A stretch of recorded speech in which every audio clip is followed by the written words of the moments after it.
आज लेके आवांगे ईब सब ने बेरा चुनाव आने ही अपने आवेंगे ना चुनाव, तो चुनाव से संबंधित इलेक्शन कमीशन के बारे में बात करेंगे। फिर जो अपने भी लॉ कमीशन बन रहे होंगे हमने बेरा होगा, विधि आयोग का गठन कराया जा है। क्वेश्चन कई बार पूछा जाएगा विधि आयोग का गठन किसने किया है, तो ये क्वेश्चन पूछ लिया अपने, कौन करता है विधि आयोग का गठन, या विधि राष्ट्रपति, और विधि आयोग अपनी रिपोर्ट किसको देता है, ये वाले क्वेश्चन आएंगे। ठीक है ना। लोकसभा राज्यसभा के अंदर वो रिपोर्ट है पेश करी जा है, और विधि आयोग होता क्या है, पहली बात तो ये क्वेश्चन आओगी। दूसरा उरत आपसे क्वेश्चन पूछा जाएगा, एक आपने पूछा था नेशनल पार्टी कितनी है, किसको नेशनल पार्टी का दर्जा दिया गया है, इस तरह क्वेश्चन आओगे आज। ठीक है, चलो स्टार्ट करते हैं। आप करंट विद स्टैटिक के कुछ टॉपिक चलावांगे, साथ साथ में लिखना स्टार्ट करो। अभी आप लोगों को पता होगा कि चुनाव स्टार्ट हो गए हैं। ठीक है, चुनाव स्टार्ट हुए हैं, तो इसको लेके चुनाव आयोग ने क्या किया है कि एक कॉमिक बुक लॉन्च करी है। कॉमिक बुक लॉन्च करी है जिसके अंदर जो कि चाचा चौधरी और साबू सुना था उन्हीं के कैरेक्टर में है, और चुनाव को लेके प्रेरित करना उसका मेन उद्देश्य है। ठीक है, तो लिखना स्टार्ट करो। चुनाव आयोग ने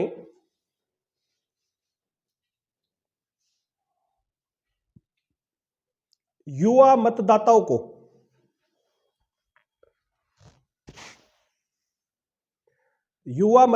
को शिक्षित और प्रेरित करने के लिए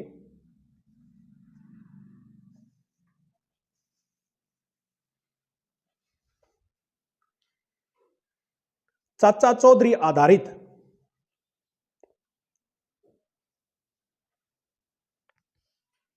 एक कॉमिक बुक लॉन्च करी है। चाचा चौधरी आधारित एक कॉमिक बुक लॉन्च करी है। भाई किसने की है? चुनाव आयोग ने। पहली बात तो इस बुक का नाम क्या रखा है? भाई इस बुक का नाम की बात करोगे तो इसका बुक का नाम रखा है चाचा चौधरी चुनावी दंगल नाम रखा है। क्या नाम रखा है? चाचा चौधरी चुनावी दंगल, ये नाम रखा है। इसका मेन उद्देश्य क्या है? मेन उद्देश्य है कि जो युवा वोटर है उसको प्रेरित करना है, भी वोट डालना है।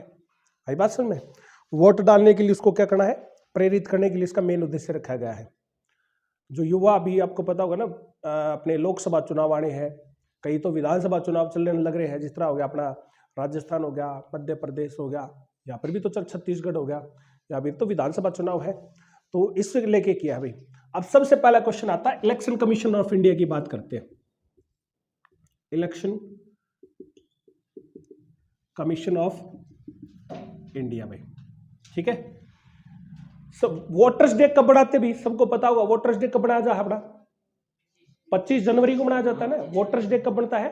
25 जनवरी को बनाया जाता है। याद रखना 25 जनवरी 1950 को, ठीक है ना, 25 जनवरी 1950 को चुनाव आयोग की स्थापना हुई थी। किसकी स्थापना हुई थी? चुनाव आयोग की स्थापना हुई थी। भाई हेडक्वार्टर कहाँ है? हेडक्वार्टर की बात करें तो दिल्ली हेडक्वार्टर है, सबको पता है। कहाँ है हेडक्वार्टर? दिल्ली। अभी फिलहाल में चीफ इलेक्शन कमिश्नर कौन है? इंडिया के मुख्य निर्वाचन आयोग की बात करा, चीफ इलेक्शन कमिश्नर की बात करते हैं हम। Election commissioner of India, commissioner of India कौन है भाई? Chief election commissioner of India बताओ भी जल्दी जल्दी। राजीव कुमार है। कौन है?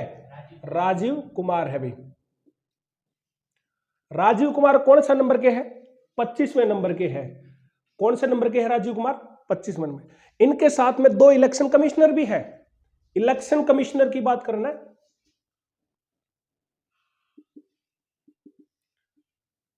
2 इलेक्शन कमिश्नर है, सबको पता होगा। अनूप चंद्र पांडे है, तो अनूप चंद्र पांडे है, और एक है अरुण गोयल। एक कौन से है? अरुण गोयल है। भाई इलेक्शन कमिश्नर ऑफ इंडिया की बात करें, कब बना था? 25 जनवरी 1950 को बना था। और इलेक्शन कमिश्नर हमारे 25वें नंबर के अभी कौन है? राजीव कुमार है। इनके साथ में 2 इलेक्शन कमिश्नर है। उनकी बात करें तो इलेक्शन कमिश्नर कौन कौन है भाई? अनूप चंद्र पांडे है और अरुण गोयल है। भाई ठीक है ना। आपसे कई बार क्वेश्चन पूछ ले कि पहला चीफ इलेक्शन कमिश्नर कौन था। फर्स्ट चीफ इलेक्शन कमिश्नर की बात करें तो सुकुमार सेन, सुकुमार सेन, ठीक है ना, पहले इलेक्शन कमिश्नर ऑफ इंडिया थे भाई। अब आपसे क्वेश्चन पूछेगा, इलेक्शन कमिश्नर ऑफ इंडिया की बात करें या chief election commissioner of India की बात करें, इसको नॉमिनेट कौन करता है, ठीक है, और इसको अपॉइंट कौन करता है। नॉमिनेट करने की बात करें तो कैबिनेट मिनिस्टर कमेटी होती है ना, वो करती भाई। कौन करेगा, कमेटी। वो किसकी कमेटी होगी, कैबिनेट मिनिस्टर की कमेटी होती है। और इसको अपॉइंट कौन करता है भाई, प्रेसिडेंट ऑफ इंडिया, ये अपॉइंट करता है भाई। चीफ इलेक्शन कमिश्नर की बात करने लग रहे हम। अब आपसे सबसे पहला क्वेश्चन पूछा जाएगा, चीफ इलेक्शन कमिश्नर की बात करें तो इसको सैलरी कितनी मिलेगी। चीफ इलेक्शन कमिश्नर को सैलरी मिलती है 2.5 लाख रुपए मिलती है भाई। कितनी मिलेगी, 2.5 लाख। और जो इलेक्शन कमिश्नर होते हैं जिस तरह अनूप पांडे है, अरुण गोयल है, इनको कितनी मिलेगी, इनको मिलेगी 2,25,000 रुपए पर मंथ मिलती है। 2,25,000 रुपए पर मंथ सैलरी मिलती है भाई इनको, ठीक है ना, इलेक्शन कमिश्नर की बात करें। अब अपॉइंट कर दिया, मतलब नॉमिनेट कर दिया, अपॉइंट कर दिया। अब इसको हटा कैसे सकते हैं, अगर मैं रिमूवल की बात करूं, रिमूवल कैसे होगा भाई इसका, इसका रिमूवल होता है इम्पीचमेंट के माध्यम से ही होगा। इम्पीचमेंट का मतलब क्या होता है भाई, महाभियोग। और आपसे कई बार क्वेश्चन पूछा गया था, महाभियोग के बारे में बात करें, महाभियोग कौन से सदन में आएगा, किसी भी सदन में आ सकता है, लोकसभा हो चाहे राज्यसभा में, बशर्ते आपको 2/3 या फिर पूर्ण बहुमत है, तो अगर सारे प्रेजेंट है तो साधारण बहुमत से आप पास करो, फिर लोकसभा में करा तो फिर राज्यसभा में भेज दो, फिर उसके बाद में राष्ट्रपति के पास में जाएगी, तब उसको वैसे हटाएंगे भाई। सिंपल वे में नहीं हट सकता, संसद के माध्यम से हटेगा, संसद के माध्यम से हटता, उसको हम क्या बोलते हैं, महाअभियोग बोलते हैं भाई। समझ में आ गई।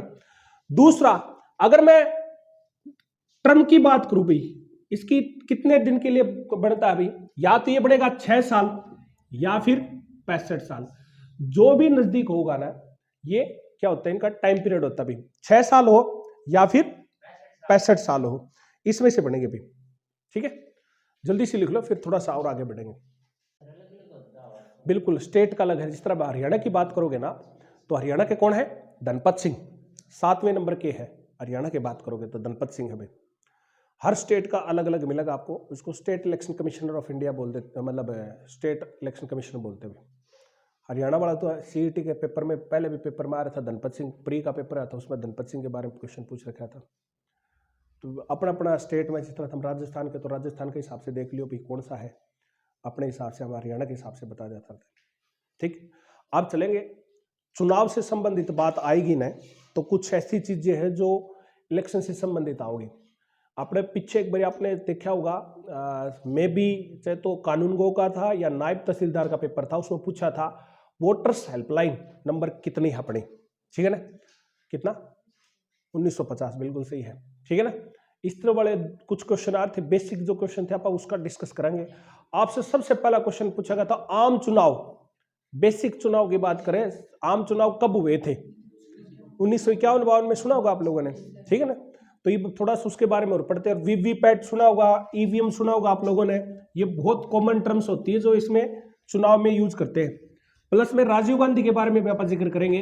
राजीव गांधी के टाइम पे वोटर्स, जो मतदाता होता है, उसकी आयु कितनी कर दी थी भाई, 18 साल, कितने से घटा के, 21 से घटा के 18 साल कर दी थी। तो जनरल इलेक्शंस की बात करा, जनरल इलेक्शन पहले आम चुनाव,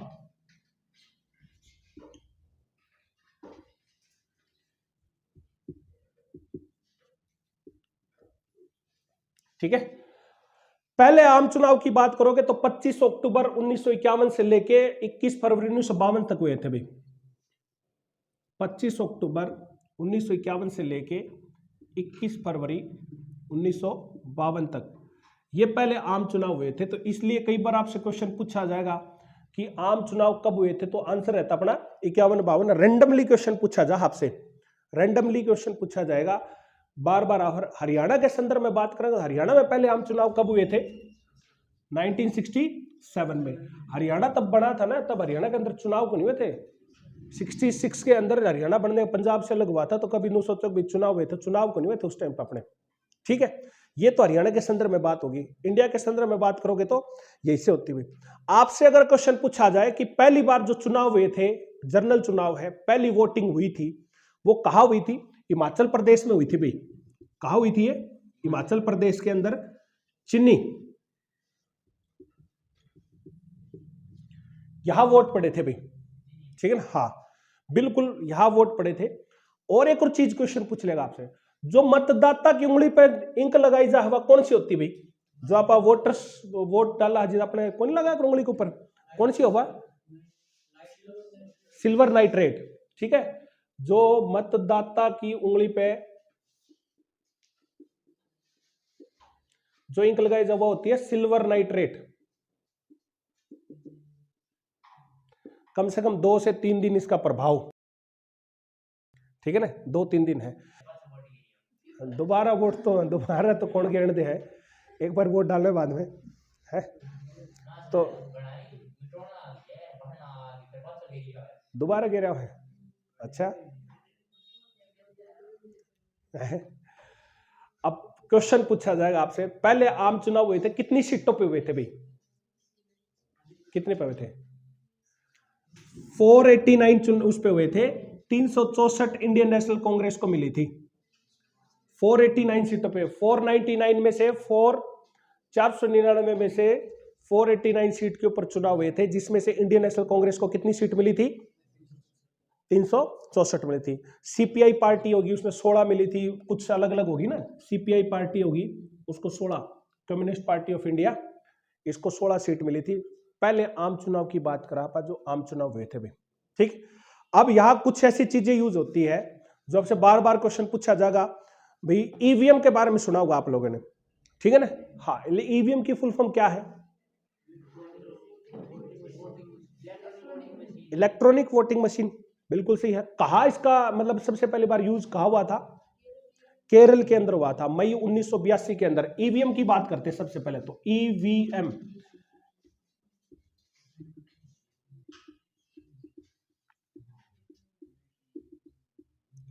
सबसे पहले इसका चुनाव, इसका मतलब वो यूज हुआ था केरल के अंदर, मई 1982 के अंदर हुआ था भाई। और 1997 से रेगुलरली हम यूज करने लग रहे हैं इलेक्ट्रॉनिक वोटिंग मशीन की बात करें तो, ठीक है। 1997 से हम इसका रेगुलर यूज होने लग रहा है। अगर आपसे कोई क्वेश्चन पूछ ले भी रेगुलर यूज होना है, कब से स्टार्ट हुआ है, तो यहां से हुआ भाई। इसके साथ में एक वर्ड और यूज होता है, वीवीपैट, ठीक है ना। अपना एचएसएससी का पेपर हुआ था तो उसके अंदर इसकी फुल फॉर्म पूछी थी, वीवीपैट की फुल फॉर्म क्या है? Voters verified paper audit trail, ठीक है भाई। ये है भाई वीवीपैट की। अगर आपसे क्वेश्चन पूछा जाए तो 14 अगस्त 1994 में पहली बार नागालैंड में इसका यूज हुआ था।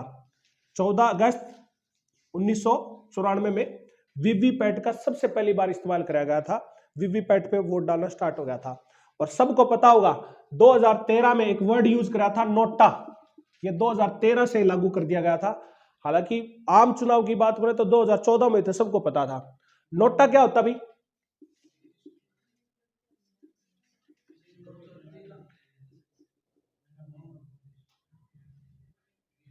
क्या हुआ?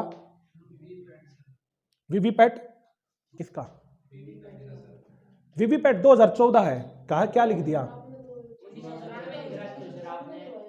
अरे 2014 भाई।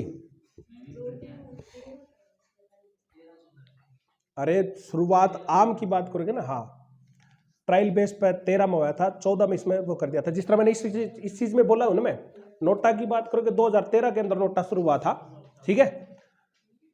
पहले इसको ठीक कर लेना, 1994 कौन था ये? 1994 की जगह 2014 है भाई। ये थोड़ा सा एरर ठीक करो इसने। ये 2014 में अपन ने क्या करता है, वीवीपैट का इस्तेमाल करा था। अपना क्वेश्चन पूछा गया था, हमारे यहाँ पर ईवीएम का इस्तेमाल कराया गया था, कौन से चुनाव था वो? जींद उपचुनाव से हमारे पहली बार यूज कराया गया था भाई, ठीक है ना। वो लिखने में एरर हो गया, 1994 में लिखा गया था, 2014 में वीवीपैट। नागालैंड से शुरुआत हुई थी इसकी। वीवीपैट में है क्या? हमने पता होगा जिस पर वोट डालेगा उसकी पर्ची लिखट के आ जाए। और हमारे पास में ऐसी पॉसिबिलिटी है नहीं कि भी आप एक साथ में सारे की पर्ची काट सका। कितने हाई लेवल पे पेपर यूज होगा, बेरा होगा तुमने। तो इसलिए क्या हो कि जो ज्यादा संवेदनशील बूथ हो है ना वहां वीवीपैट लगा दे हैं, और नु माना जाए अगर 70% मैचिंग होगी तो वो वोटिंग सही हो है। अगर 70% पर्ची मैच होगी ना तो नु बोला जाए कि भी वोट सही पड़े है। ये सारे इतने पेज तो देगा उसका, तो ये वीवीपैट का ये इस्तेमाल होता है यहाँ पर। कुछ वीवीपैट में प्रिंटिंग ढंग से की ना है तो गड़बड़ सड़बड़ हो जाए कई बार, ठीक है ना, किसी की फोल्डिंग अलग हो जाए। वैसे तो वो प्रिंट काटेगी मशीन, ओडेक्स से पर्ची काटेगी, अपना वोट डाला आपने, अगर मान लो कमल के ऊपर लगा तो कमल का आ गया, हाथ के ऊपर लगा तो हाथ की फोटो आ जाएगी। किसी किसी में ऐसा प्रावधान है कि भाई फोटो समेत आ जाएगा, भाई खुद की नहीं, जो कैंडिडेट इस तरह मान लिया आपने गिलास के ऊपर लगा तो गिलास के ऊपर लगा दिया, चुनाव चिन्ह आ जाए, लगभग चुनाव चिन्ह होगा भाई इसमें, ठीक है। अब क्वेश्चन पूछा जाए कई बार आपसे भी नेशनल पार्टी कौन सी होती है, आपसे बहुत बार क्वेश्चन पूछा जाएगा भाई नेशनल पार्टी कौन सी पार्टी को आप नेशनल पार्टी बोलोगे, भाई बता सकते हो? बीजेपी को तो बोलेंगे, बीजेपी नेशनल पार्टी है, लेकिन नेशनल पार्टी बनने के लिए कोई क्राइटेरिया होगा। आप लोगों ने पता होगा कि भी चुनाव आयोग ने घोषणा करी थी भैया नेशनल पार्टी है या कौन है, उसके लिए भी तो कोई क्राइटेरिया निर्धारित कर रखा होगा। वो क्राइटेरिया क्या है भी, कोई बता सकता है भी क्या क्राइटेरिया है? 50 सीट, चलो मैं बता देता हूं। नेशनल पार्टी बननी है तो उसके लिए कुछ क्राइटेरिया निर्धारित करें। सबसे पहले यह है कि कम से कम 3 अलग अलग राज्यों के अंदर 2% लोकसभा की सीट होनी चाहिए। पहली कंडीशन यह है, इनमें से कोई भी एक कंडीशन फुलफिल कर दो, मतलब 3 स्टेट के अंदर लोकसभा की कितनी सीट है भाई टोटल? लोकसभा की तो 888 है। ई 888 को नहीं बताओ भाई, 545 है कि नहीं? आप ये माला 545 छोड़ो, 500 मान ला एक बारी, मोटा मोटा अगर आप कैलकुलेशन करनी है तो ठीक है। आप एक बार सपोज करते हैं भाई, देखो 545 है, 543 पर वो 2 एंग्लो इंडियन हमने मेरे सीट आपने कर दी है 1 जनवरी 2015 से। आप एक बार सोल्यूशन करने खातर आप ये माना कि 500 सीट है, 500 का 2% काट दो, कितना हो गया? 10। यानी कि किसी भी 3 स्टेट में 10 लोकसभा के सांसद हो जाना चाहिए। टोटल 10 की बात करी आपने, पहली कंडीशन तो यह है। इनमें से कोई सी भी सीट फुलफिल कर सकते हो, हाँ, या फिर किसी भी लोकसभा या फिर कोई स्टेट के आम चुनाव है उसमें 4 या 4 से ज्यादा किसी भी स्टेट के अंदर 6% से ज्यादा वोट मिल रही हो, ठीक है।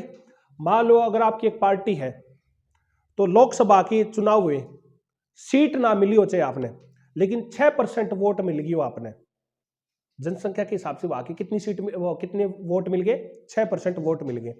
तो कम से किस में होने चाहिए भैया? 4 या फिर 4 से ज्यादा। इसके अलावा लोकसभा में 4 सीट जीत गए हो तो वो पार्टी क्या बन जाएगी? वाह, नेशनल पार्टी का उसको दर्जा दे दिया जाएगा। या फिर क्या हो सकता है भी, किसी भी पार्टी को कोई भी 4 राज्यों के अंदर राज्य पार्टी के रूप में मान्यता मिल रही हो तो वह भी क्या बन जाएगी? नेशनल पार्टी का दर्जा मिल जाएगा भाई, ठीक है। यही कंडीशन इसमें चलने लग रही थी। अरे 888 कहा, क्या सुई तेरी सारी गलत बातें पर सुई क्यों अटका के छोड़ दे? तो 888 है कि बता तू, मतलब तेरे तनु को मैंने ये सीट हुआ है तो तू वो कर उल्टी सीट उस पर चल रहा है। 888 फ्यूचर में होगी, हाँ संभावित है ये 888। अब ये पहले परसिमन आओगा 2026 तक, पहले तो होगा नहीं। अब कोई इस चीज की गारंटी भी को नहीं 26 में हो जाएगी, क्योंकि 24 में चुनाव हो गए तो 24 साढ़े 31 चलेंगे, 24 में लोकसभा होगी। मान लो सीट के चुनाव होने बाद में कब तक चलेगी बता लोकसभा? लोकसभा कार्यकाल कितने साल का हो है? हाँ, तो 24 में 5 जोड़े तो 29 तक पहले 888 तो हो नहीं, पहले ध्यान रख ली इस बात में, समझ में आ गई? 29 तक पहले 888 को नहीं हो तो 888 लगाते दिमाग तक हटा दे, ठीक है ना? हाँ बिल्कुल। फिलहाल अपनी 6 नेशनल पार्टी है, बीजेपी होगी, इंडियन नेशनल कांग्रेस होगी, सीपीआईएम होगी, नेशनल पीपल पार्टी होगी, मेघालय के अंदर कॉर्नर संघ मखी पार्टी है एनपीपी, बीएसपी होगी, बहुजन समाजवादी पार्टी होगी, और होगी आम आदमी पार्टी है भाई, ठीक है। और कौन सी है? आम आदमी पार्टी है। अब आपसे क्वेश्चन पूछेगा कि इसकी वोटर्स हेल्पलाइन नंबर कितना है भाई? वोटर हेल्पलाइन नंबर है 1950। और अभी बिल्कुल ताजा सबने सुना होगा, इलेक्शन कमीशन अपना ब्रांड एम्बेसडर नियुक्त कराया, किस तक कराया है? सचिन तेंदुलकर भी तो है ही है, साथ साथ में और कौन से बना है? राजकुमार राव। ब्रांड एम्बेसडर की बात करोगे तो कौन कौन है भाई? एक तो है सचिन तेंदुलकर, बिल्कुल भाई, और एक है राजकुमार राव। राजकुमार राव कहां से है? गुड़गांव हरियाणा से है। इन दो को वैसे तो रिसेंटली राजकुमार राव को जोड़ा गया अभी ब्रांड एम्बेसडर उसका, इलेक्शन कमीशन की बात करें। प्लस में आप लोगों को यह भी बताया था मैंने कि मतदाता की 64वें संविधान संशोधन के 61वें संविधान संशोधन में हमने क्या किया? मतदाता की आयु 21 से कम करके कितनी कर दी? 18 साल। किसका टाइम पे हुई थी? राजीव गांधी के टाइम पे हुए थे। बेसिकली बहुत ज्यादा क्वेश्चन पूछा जाए, 61वां संविधान संशोधन किसके टाइम पे हुआ था? राजीव गांधी के टाइम पे हुआ था। और हमने क्या किया था? मतदाता की आयु है वो 21 से घटा के कितनी कर दी थी? 18 कर दी थी भाई। 21 से हटा के कितनी कर दी? 18 कर दी। इलेक्शन कमीशन में कोई और डाउट है? इसकी कौन नियुक्ति करता है, कैसे हटाते हैं? आई बात समझ में? कब बना था भी इलेक्शन? चुनाव आयोग की स्थापना कब हुई थी भाई?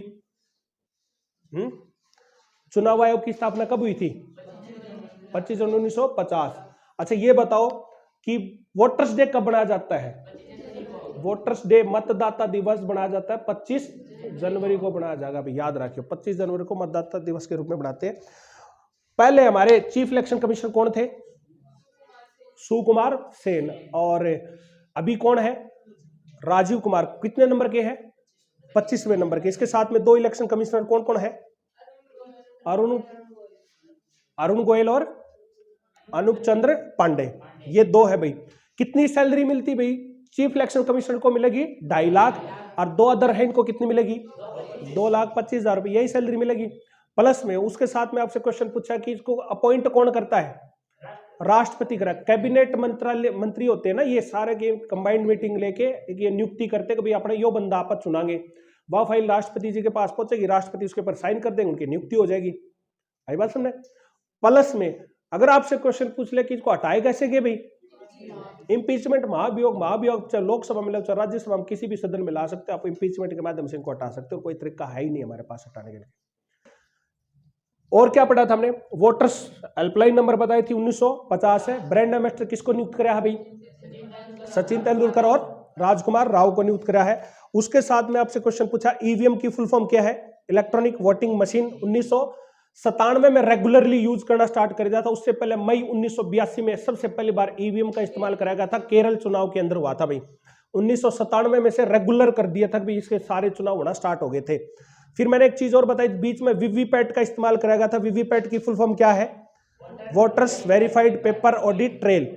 और 14 अगस्त 2014 को नागालैंड में इसका पहली बार चुनाव कराया गया, मतलब यूज कराया गया था। हालांकि इसका इस्तेमाल की अनुमति दे दी थी 2013 में।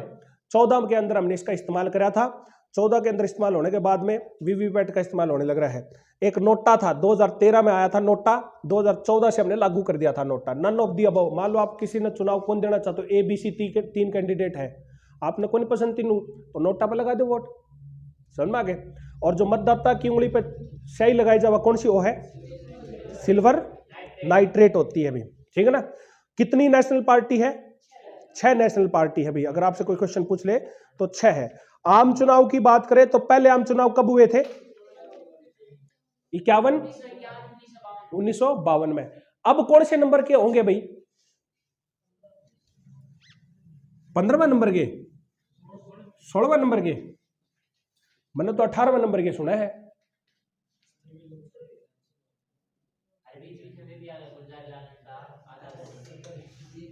गुलजारी लाल नंदा का केस इसमें वो है, बता।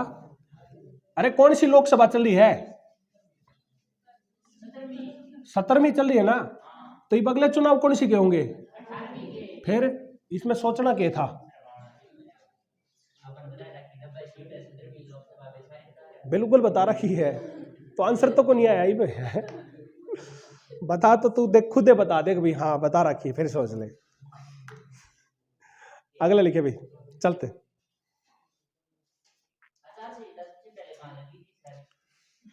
भारत में लागी थी भाई, सबसे पहला कहा जहां पूरी इंडिया में चुनाव हुए थे तो पूरी इंडिया में लागू हो गया आचार संहिता। नू थोड़ी कभी अलग लगा देंगे आप, है कि नहीं?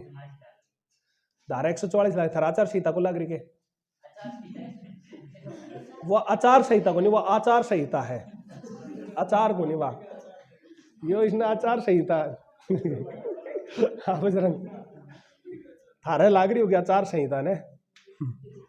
चलो, कोड एंड कंडक्ट्स होते हैं, तो इस दौरान मान लो कोई सी आप वो नहीं कर सको भाई लाभ की चीज वोटर्स ने लुभावने वो कौन कर सका, बस आचार संहिता एक प्रकार से नू समझ लो, समझ में आ गए। आप नू कोनी भी इस दौरान पहला भाई हरियाणा पुलिस की भर्ती काट देंगे या राजस्थान पुलिस की भर्ती काट देंगे, आ जाओ भाई, फिर तो वोट देओगे सरकार ने, ये प्रकार से लाभ तो दिया है, वो आचार संहिता हुआ एक प्रकार से।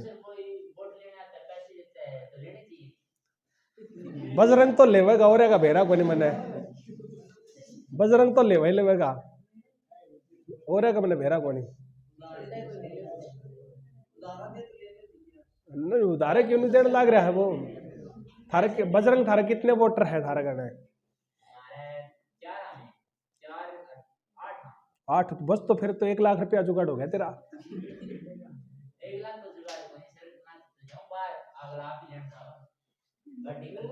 अच्छा देख ले भाई, अच्छा तू मतलब चुनाव का तो बाहर चला जा कर, तो नहीं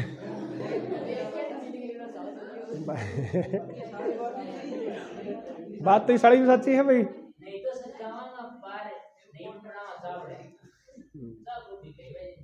हाँ कहे 50,000 का चोटा लागे ज्यादा हुआ, 5,000 कंजूस आदमी है।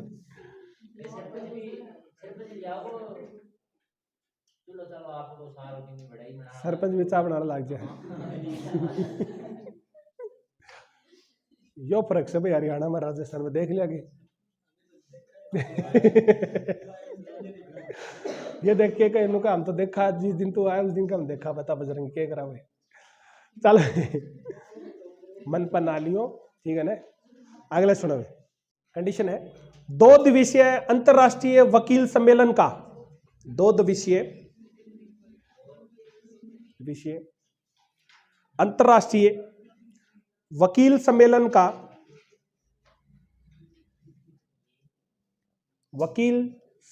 का उद्घाटन पीएम नरेंद्र मोदी ने नई दिल्ली में किया। अगर आपसे क्वेश्चन पूछा जाए कि वकील सम्मेलन है वो कहाँ आयोजित किया गया है, तो नई दिल्ली के अंदर आयोजित किया गया है। उद्घाटन किसने कराया है? पीएम नरेंद्र मोदी ने उसका उद्घाटन कराया। अभी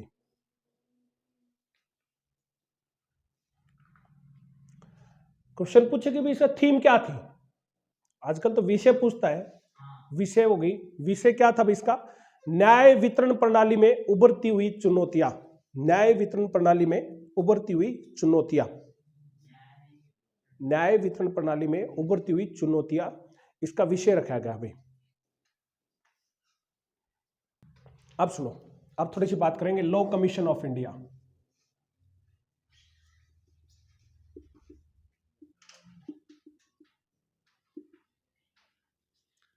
ठीक है ना, लॉ कमीशन ऑफ इंडिया की बात करते हैं, विधि आयोग की बात करेंगे आप, ठीक है। पहली बात तो विधि आयोग होता क्या है, कहा क्या आएगा, उसके बारे में जिक्र करेंगे आप। मेरा क्वेश्चन आता कि फिलहाल विधि आयोग है, उसका अध्यक्ष किसको बना रखा है? क्या अभी विधि आयोग है या नहीं है तो उसका हेड किसने बना रखा है, इसका काम क्यों है? सबसे पहला क्वेश्चन तो ये होता है, ठीक है। विधि आयोग का काम क्या है? अभी इसका काम है पहली बात तो रिसर्च करना है और लीगल एडवाइस देना है, कानूनी सलाह देना, या फिर कोई रिफॉर्म करना है, बदलाव करना है, उसके ऊपर सरकार को कानून क्या करना है, इसको कानूनी सलाह देना, इसका काम हो है भाई। मेंबर सारे के सारे रिटायर्ड जज होते हैं भाई, इसमें सारे कौन मिलेंगे? इसमें रिटायर्ड जज मिलते हैं, और रिटायर्ड जज वो हाई कोर्ट का भी हो सकता है, सुप्रीम कोर्ट का भी हो सकता है, कोई भी हो सकता है, ऐसी कंडीशन को नहीं कि हाई कोर्ट का होना चाहिए या सुप्रीम कोर्ट का होना चाहिए, सरकार पे डिपेंड करती है भी कौन, उसका पीछे का पैटर्न देखेंगे उसके हिसाब से इसको वो कर देते हैं, ठीक है ना। अब मेरा क्वेश्चन आता है कि पहला law commission, first law commission की बात करोगे, पहला लॉ कमीशन कब आया था? लॉ कमीशन पहला 1834 में आया था। आपने पढ़ा होगा इंडियन चार्टर्ड एक्ट, पढ़ा था। 1833 के तहत इसका गठन किया गया था। अभी पहला लॉ कमीशन की बात करेंगे, ठीक है। 1834 में लाए थे। कौन लेके आए थी? ईस्ट इंडिया कंपनी लेके आई थी। इसको लाने का श्रेय किसके पास में जाता है? ईस्ट इंडिया कंपनी को जाता है अभी। ठीक है, ईस्ट इंडिया कंपनी लाई थी, लॉर्ड मैकॉले इसका चेयरमैन बना रखा था। लॉर्ड मैकॉले के बारे में सुनते होंगे ना, मैकॉले।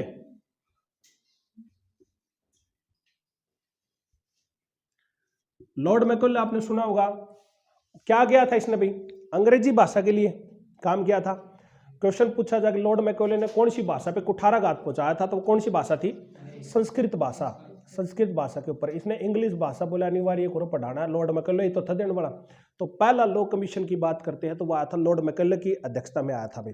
ठीक है, इन्होंने एक चीज और करी थी, दंड संहिता होगी, दंड प्रक्रिया है, उसकी सिफारिश भी करी थी। इसमें पहले लॉ कमीशन के अंदर इसने बताया था कि पिनल एक्ट को नहीं, पिनल कोड है आईपीसी, इसने कही थी भाई कोई अगर क्राइम करा तो उसने यो दंड देना चाहिए, इसने ये दंड देना चाहिए, सारा का सारा इसी की होगी, ईस्ट इंडिया कंपनी होगी पहली बात तो।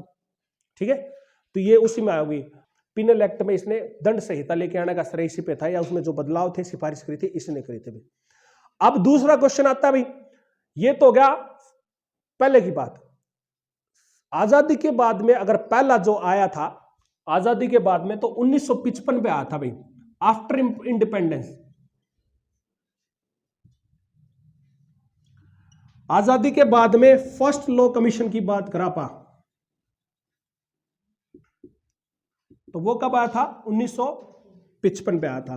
और अपना उस टाइम पे अटॉर्नी जनरल थे वो MC सीतलवाड़ थे।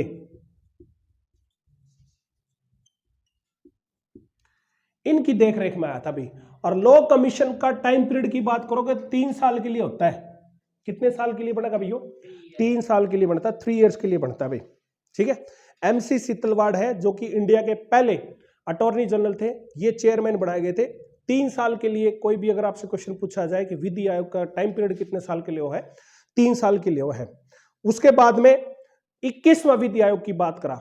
21वां विधि आयोग है 31 अगस्त 2018 को खत्म हो गया। 21वां विधि आयोग की बात करा। ठीक है, तो ये अगस्त 2018 में खत्म हो गया अभी। ठीक है ना, कब हुआ था ये? 31 अगस्त 2018 को खत्म हो गया। और इसके चेयरमैन की बात करें, जज दलबीर सिंह चौहान इसके जज थे भाई। ठीक है, चेयरमैन कौन थे? दलबीर सिंह चौहान। चेयरमैन की बात करेंगे तो दलबीर सिंह चौहान।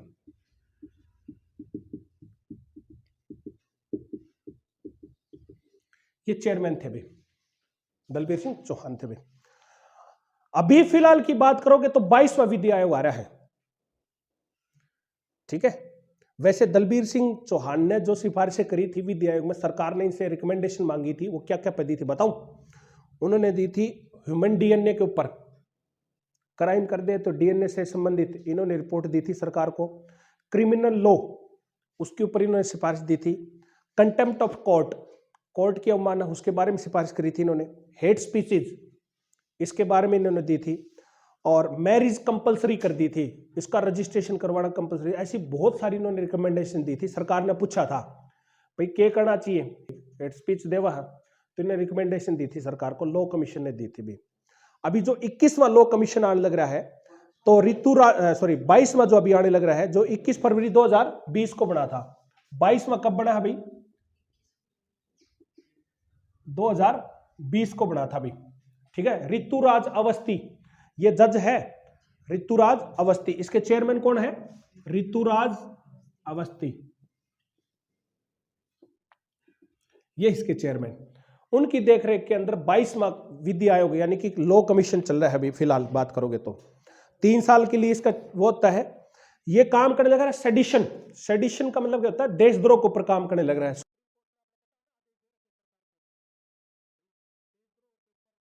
तो सेडिशन के ऊपर दिया इसने। कब्जा के ऊपर कानून के लिए सरकार को सिफारिशें देने लग रहा है। टावर लगाने से जो भी उसके ट्रांसमिशन से डेथ हुई थी उसके बारे में सरकार को इसने रिकमेंडेशन करी है। अगला क्वेश्चन अभी बात करते हैं वित्त आयोग। ये तो क्या था? विधि आयोग था। अब बात करेंगे वित्त आयोग की, बात करेंगे अभी साथ साथ में। ठीक है, लिखो थोड़ा सा वित्त आयोग। सर वित्त आयोग करवाने लग रहे हैं या फिर पंचवर्षीय योजना? फिर बताइए एक बार में। पंचवर्षीय योजना करवा, चलो वित्त आयोग की बात करेंगे अब आप। पहले बात तो इसने लिख लो जल्दी से, और अब थोड़ा सा वित्त आयोग के बारे में बात करनी है। कौन सा वित्त आयोग चल रहा भाई फिलहाल? 22वां वित्त आयोग चल रहा है। 22वां वित्त आयोग तो बहुत आगे चला गया यार। 15वां, ठीक है ना। वित्त आयोग की बात करेंगे सबसे पहला जो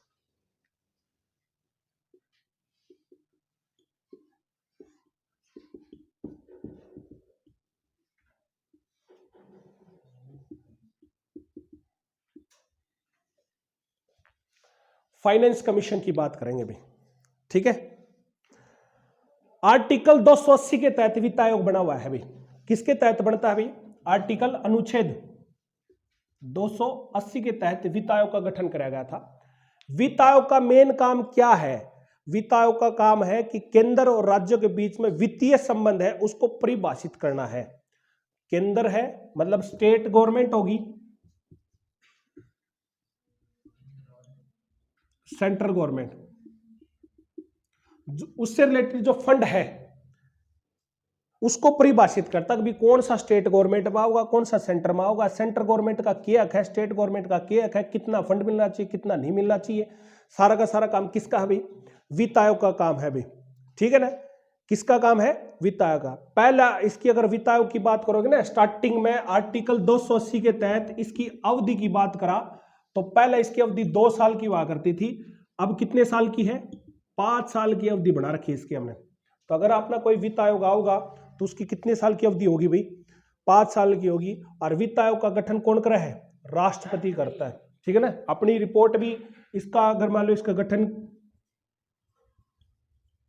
करता प्रेसिडेंट ऑफ इंडिया करता भाई, ठीक है ना। प्रेसिडेंट करता भाई। अगर आपसे क्वेश्चन पूछ लिया जाए इसके कौन करेगा? राष्ट्रपति गठन करता है। इस आयोग का काम है राष्ट्रपति को सिफारिशें देना। अब सिफारिशें देने का मतलब क्या होता है? भी राज्य और केंद्र के बीच में कितनी आय होगी उसका बंटवारा हो गया। और संचित निधि, ठीक है, संचित निधि के तहत जो राजस्व है उसका कंट्रोल करना, यही काम करता है भाई। अब आपसे क्वेश्चन पूछा जाएगा संचित निधि कौन सी होती है? आपसे वैसे क्वेश्चन पूछा जाए संचित निधि,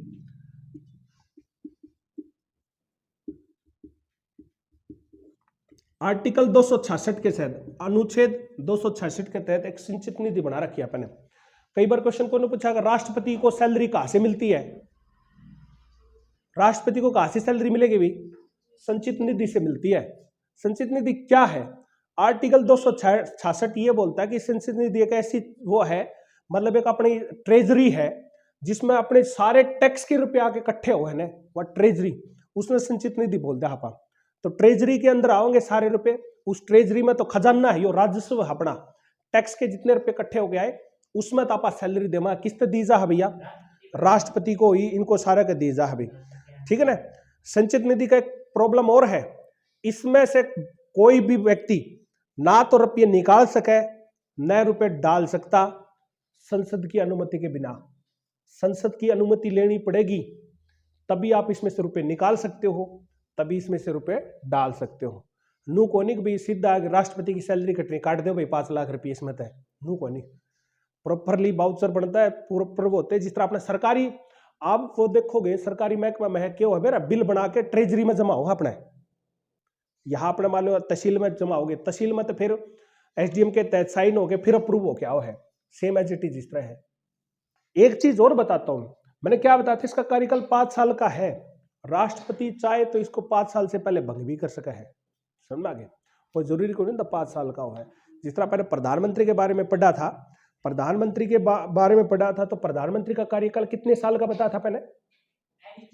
अनिश्चित काल का है प्रधानमंत्री। जब तक बहुमत है तब तक क्या है, उसकी सरकार चल रही है, प्रधानमंत्री अपनी सीट के ऊपर बैठा। बहुमत कौन से सदन में होना चाहिए भाई? लोकसभा या फिर राज्यसभा, किसी भी मतलब लोकसभा राज्यसभा में नहीं, सिर्फ लोकसभा में बहुमत होना चाहिए तभी वो प्रधानमंत्री बनेगा, ठीक है। प्रधानमंत्री की अनिश्चित कार्यकाल होता है। और क्वेश्चन अगर आपसे इसमें पूछा जाए कि पहला वित्त आयोग कब आया था? पहला वित्त आयोग केसी नियोगी की देखरेख में 1951 में आया था। 1951 में केसी नियोगी इसके चेयरमैन थे भी पहला वित्त आयोग के, ठीक है। पहले वित्त आयोग के अध्यक्ष मतलब आप कौन थे? केसी नियोगी थे। फिर आया था 56 के अंदर के संथानम, ठीक है, के संथानम, ये 1956 में आया था भाई, 1956 के अंदर आया था। अगर वित्त आयोग की बात करा, वित्त आयोग फाइनेंस कमीशन की बात करा। 13वां आया था विजय केलकर की देखरेख में आया था, 13वां, 2010 से लेकर 2015। 13वें की बात करेंगे तो विजय केलकर,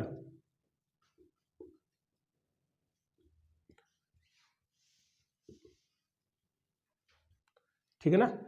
13वां वैसे अगर बोलोगे ना गठन कब कराया था, 2007 में गठन कराया गया था इसका, 2007 में गठन कराया था। इसकी रिपोर्ट कब से कब थी, 10 से 15 की रिपोर्ट थी इसकी।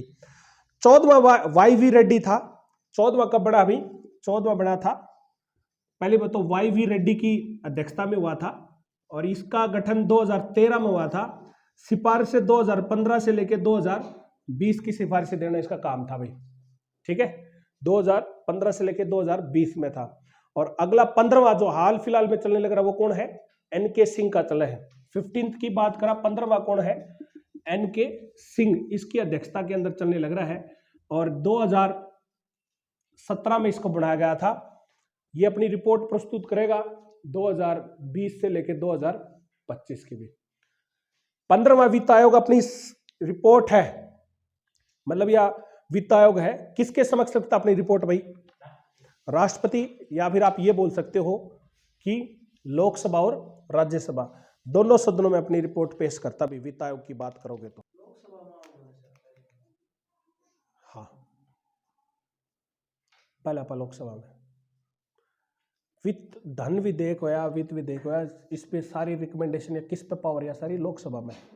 राज्यसभा में जाओगा, लेकिन राज्यसभा के पास में कंडीशन है कि वो 14 दिन में उसने पास करना पड़ा है।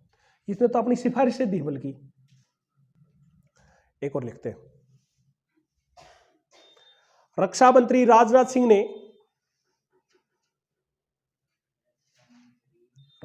ने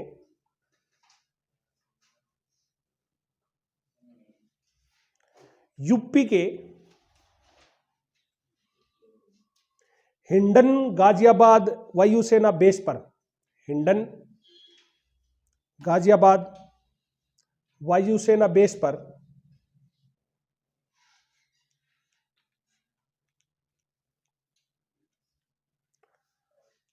भारत ड्रोन शक्ति 2023, भारत ड्रोन शक्ति 2023 का उद्घाटन कराया है।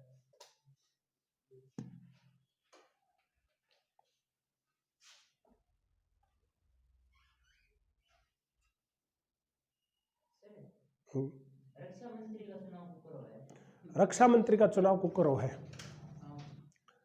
किस तरह होना चाहिए, राष्ट्रपति और प्रधानमंत्री चुना है। रक्षा मंत्री की नियुक्ति तो राष्ट्रपति करा है, ठीक है। वो चुनाव लड़के किस तरह होगा फिर बता, सोच के बतावे, कौन है पहले अपना रक्षा मंत्री, तो राजनाथ सिंह किस तरह आया होगा, हाँ वायुसेना तो चुनाव लड़के आया था ना, नू को नहीं होता है। रक्षा मंत्री तो कोई जरूरी थोड़ी है कि वो सेना का सदस्य है तो रक्षा मंत्री बनेगा। देख, कोई भी मंत्री बनेगा किसी भी उस सदन का हो सकता है, वो चाहे लोकसभा का हो या फिर राज्यसभा का।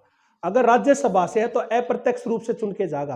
अप्रत्यक्ष मतलब उसमें लोकसभा सदस्य और विधानसभा अध्यक्ष, ये मतलब सांसद हो गए, और एमएलए ये वोट डालेंगे तो वो राज्यसभा में चुन के जाएगा।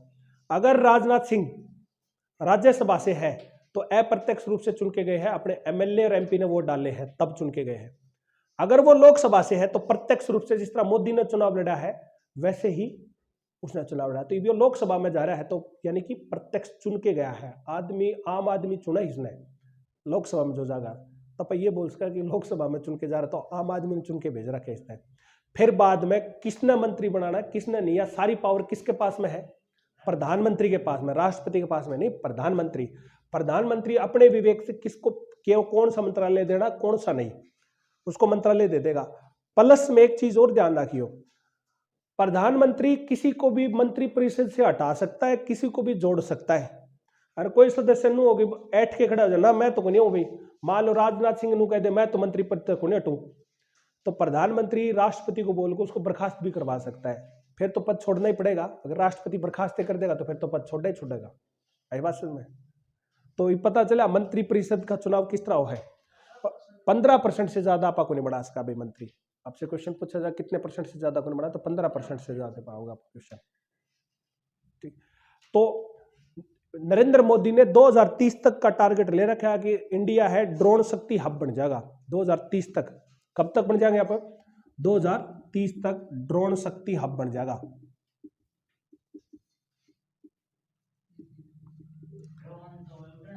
हाँ, उड़न वाले हमने बेरा होता अपने हरियाणा गवर्नमेंट भी, हमारी गवर्नमेंट तो या वो भी दे, प्रशिक्षण भी दे है, ड्रोन का उड़ाने का प्रशिक्षण दे किसानों तक।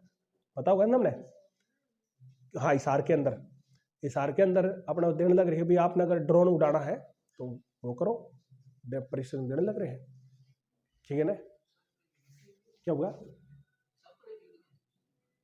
स्प्रे तो वही है, ड्रोन का मतलब नू ना सोचिए फिल्म वाला ड्रोन की बात करते होंगे। ड्रोन जहाज जोट बड्डे भी है, जहाज कोड बड्डी हो देखा क्या, हेलीकॉप्टर कोड बड्डा ऑर्डर भी ड्रोन हो है। कदे नू सोचो कि हम ये फिल्में अपने ब्याह शादी में छोटे छोटे वो बना दे वो होता होगा, वो तो उड़ाए लेंगे, कंट्रोल तो करना है। समझ आगे? आज के टाइम पे युद्ध इन पे है ड्रोन के ऊपर। आवाज करे को नहीं, सूंद नहीं जाके टारगेट के ऊपर फटत नहीं पड़ जाएंगे, नीचे नीचे उड़े है। समझ आगे? तो ड्रोन का अब जो भी युद्ध होगा, किसी भी युद्ध देखिए ड्रोन। आर्मेनिया उसमें क्या बन रही थी क्या? अजरबैजान में, आर्मेनिया और अजरबैजान में यही तो दिक्कत थी, ड्रोन का इस्तेमाल करा, धड़ाधड़ धड़ाधड़ घेरे ड्रोन और सारे तबाह कर दिया उसने। ड्रोन नीचे नीचे उड़ेगा, साइलेंट हो है, चुपचाप चलता रहेगा नू और गट्ट नहीं पड़ जाएगा आगे। है क्या है? टेक्नोलॉजी तो है ना भाई। के मेरा घू घू करता हो तू बचेगा, तूने देखा क्या हुआ है, इतनी देर में तेरे ऊपर आगे पड़ लेगा। साइलेंट भी आजकल, ठीक है ना? नू ना समझिए कि वो है साइलेंट भी पाओगे हमने। आज तेरे नू रहता भी घू घू कर रहा है तो मेरा पाट जाएगा।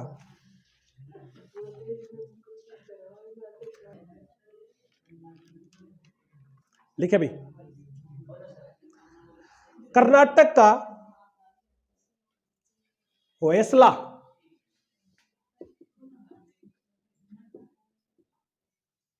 कर्नाटक का होयसला मंदिर भारत का 42वां, होयसला मंदिर भारत का 42वां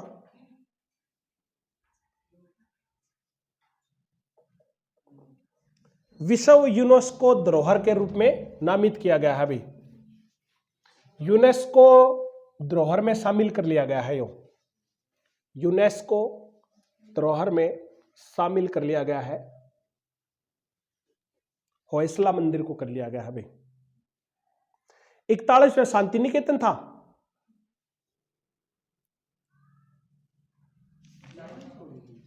बयालीस हो गए भाई। शांति निकेतन था भाई,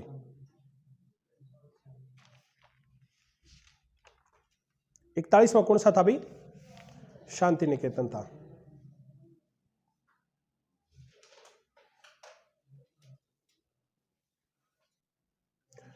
होयसला मंदिर को, ठीक है ना, पहली बात तो होयसला मंदिर लिखो।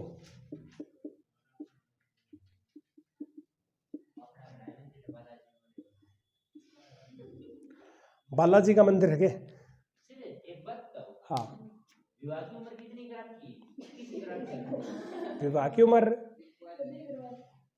हाँ 21 है। टेंशन हो रही है तो कितने साल का होगा? 19.5 का है तो तने 1.5 साल और वेट करना पड़ेगा। ये तो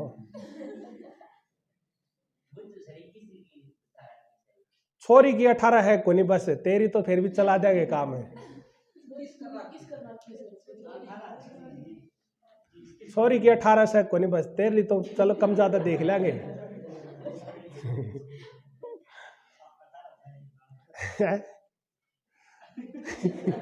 तेरे तो टेंशन हो रही है, बस रंग को सुत्ती टेंशन होगी बस यार।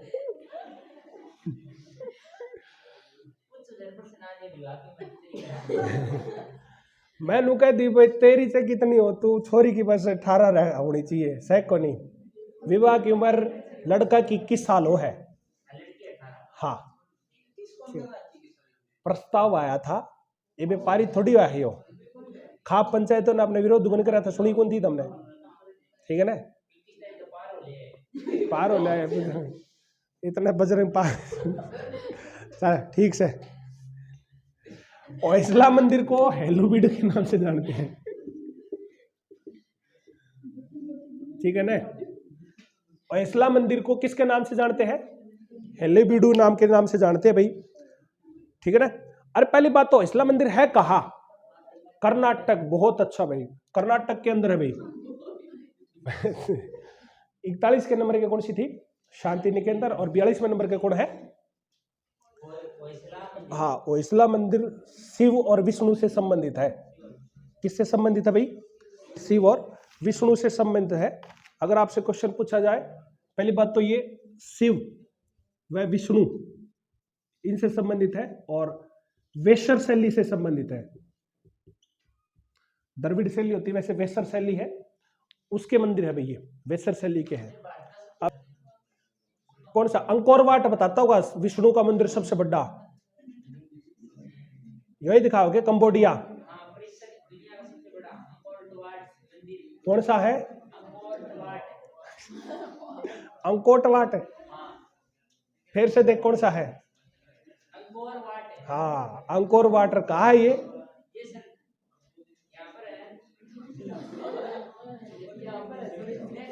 जो पता परली साइड में कौन के तो बता किसी का बता भाई बजरंग। ये तो विश्व धरोहर शामिल है, कंबोडिया में है, कंबोडिया। देखो राखेला मैं बता दिया। और किसका मंदिर है यो? सूर्य मंदिर है, विष्णु का, ठीक है। अब सुनो भाई, हमारे विश्व धरोहर की स्कीम की बात करें ना, तो वर्ल्ड हेरिटेज साइट की बात करते हैं आपा। वर्ल्ड हेरिटेज साइट कितनी होगी इंडिया के अंदर? 42 होगी। और वर्ल्ड हेरिटेज सिटी की बात करें, अपनी हेरिटेज सिटी कौन सी है? इंडिया की हेरिटेज सिटी की बात करें तो कौन सी भाई? अहमदाबाद, अलीबाग, और कौन सी है? जयपुर भाई। अब क्वेश्चन था तो पूछा जाएगा, यूनेस्को की अगर मान लो ये विश्व धरोहर है, ये इसको कौन वो करता भी? यूनेस्को, ठीक है ना। कौन करेगा इसको? यूनेस्को। बता तक भी यूनेस्को की फुल फॉर्म क्या है? UNESCO, United Nation Educational Scientific and Cultural Organization. 1945 में बना था भाई। इसकी हेड है आंद्रे अजोले,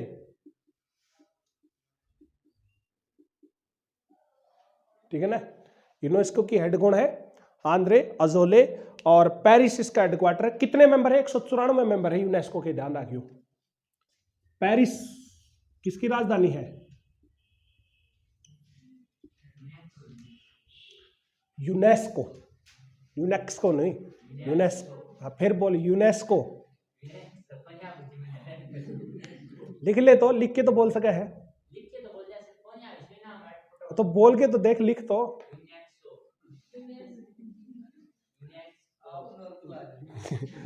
यू ने का एक ही मात्रा, से को, हाँ ई पढ़, यूनेस्को, ठीक, यूनेस्को, हाँ आगे, ठीक, ठीक है ना। 16 नवंबर 1945 को बना था और आंद्रे अजोले इसकी हेड है। पिछली बार दिल्ली पुलिस में पूछा था आंद्रे अजोले किस देश की थी, तो फ्रांस की वित्त मंत्री थी, या पहले फ्रांस की है भाई। आंद्रे अजोले के बारे में बात करें तो भाई, बढ़िया, ठीक। तो